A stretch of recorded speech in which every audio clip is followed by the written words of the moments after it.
Hey guys, Jared here, and today we're going to check out the GF62 7RD laptop from MSI and see how it performs through a number of game benchmarks to help you decide if it's right for you.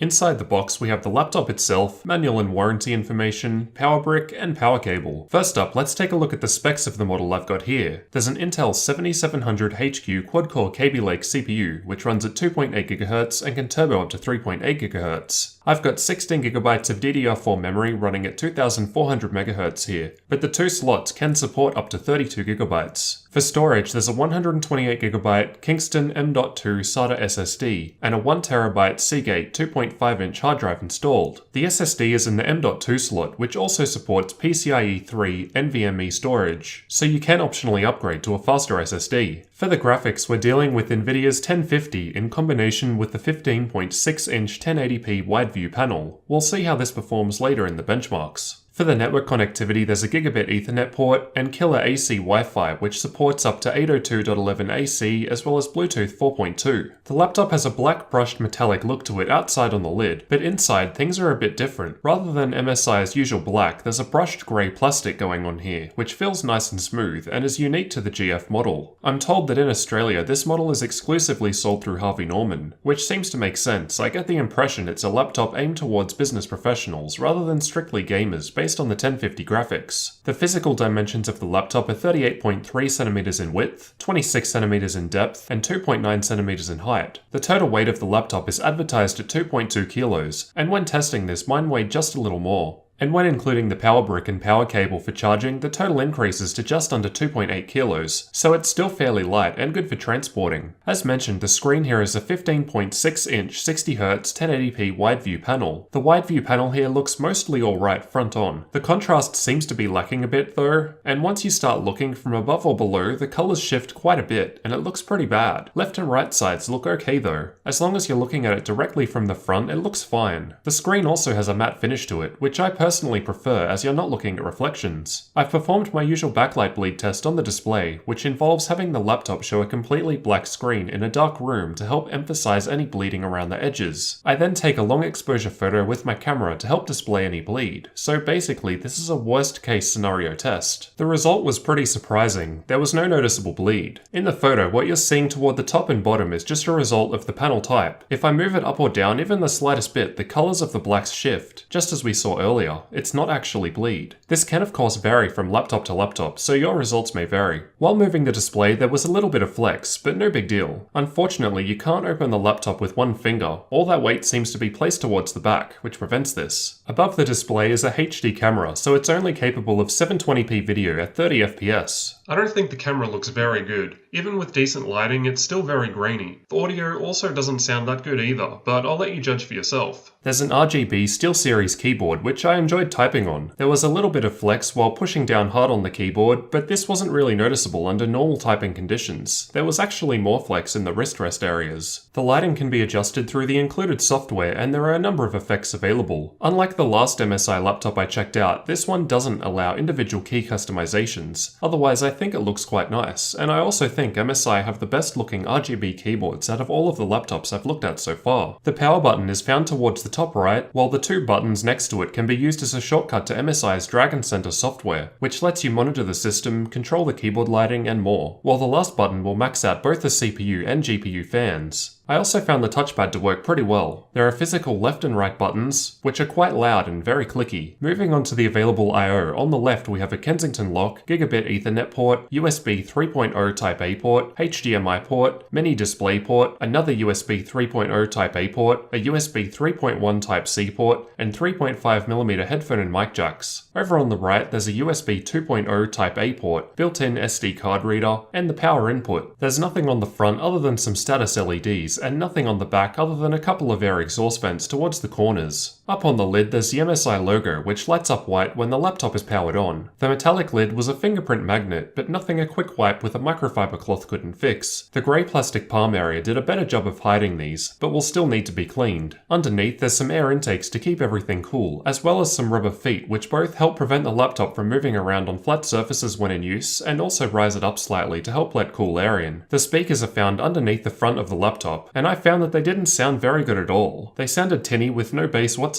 I definitely recommend sticking to headphones here. Powering the laptop is a 41 watt-hour 6-cell battery, and with a full charge and doing basic tasks such as browsing the internet and watching YouTube videos, with the screen on around half brightness, keyboard lighting off, and background apps disabled, I was able to use it for 3 hours and 14 minutes. While playing The Witcher 3 with medium settings and Nvidia's battery boost set to 30 FPS, the battery lasted for 44 minutes. Overall, I found the battery life quite good, considering the size, likely owing to the lower power 1050 graphics card. During normal use with an ambient room temperature of 23 degrees Celsius, the CPU idled at 36 degrees Celsius while the GPU idled at 35 degrees Celsius. And here are the external temperatures of the laptop where you'll actually be putting your hands. While benchmarking for an hour with the same room temperature, the CPU reached a maximum of 88 degrees Celsius, while the GPU peaked at just 69 degrees Celsius. The CPU got a little warm, but nothing too serious, while the GPU kept fairly cool in comparison. We can see that the keyboard area has warmed up a bit more, mostly towards the back and middle, while where your hands would sit stays a fair bit cooler. I also found the laptop fairly quiet when not gaming. At idle it sat around the 37 decibel mark, and I could barely hear it, and this is what it sounded like. While running my benchmarks and gaming, it went up to 52 decibels, which I found pretty typical for most laptops, and here's what that sounded like. With the fans fully maxed out, it went up to 57 decibels, and it was fairly loud. Here's what that sounded like in comparison.